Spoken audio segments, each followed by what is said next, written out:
नमस्कार, मी रामेश्वर पाटील जंजाळ।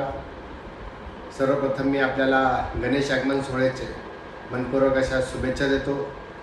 आपल्या सर्वांना माहीतच आहे की 29 तारखेपर्यंत आपल्याला मुंबईला मराठा आरक्षणासाठी मनोज दादांना पाठिंबा देण्यासाठी आपल्याला त्या ठिकाणी पोहोचायचं आहे। माझी इतकीच हात जोडून विनंती आहे की कोणतेही फेसबुक असेल, इंस्टाग्राम असेल, व्हॉट्सअप असेल, जे काही मेसेज त्या ठिकाणी येत आहे, काही अफवा त्या ठिकाणी पसरल्या जाते, या अफवाला बळी पडू नका। कोणतेही त्या ठिकाणी कोणी सांगत असेल त्याच्यावर विश्वास ठेवू नका। जे आपला मराठा स्वयंसेवक असेल, जे मनोजदादाचे पाईक असतील, ते जो संदेश देतील त्याच ठिकाणी आपल्याला त्याचं वचन त्या ठिकाणी पाळायचं आहे आणि 29 तारखेपर्यंत आपल्याला मुंबईत त्या ठिकाणी जायचं आहे।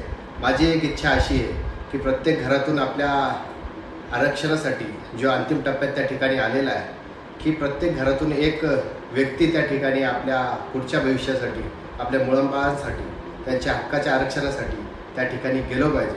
प्रत्येक घरातून जर का एक जिम्मेदार व्यक्ती त्या ठिकाणी गेला तर निश्चितपणाने मनोज दादा जी लढाई आपल्यासाठी लढताय त्याला यश मिळेल। आमच्या घरातून आम्ही चाललो आहे, तुमच्या घरून देखील एक सदस्य त्या ठिकाणी चालावा हीच विनंती करतो। जय महाराष्ट्र।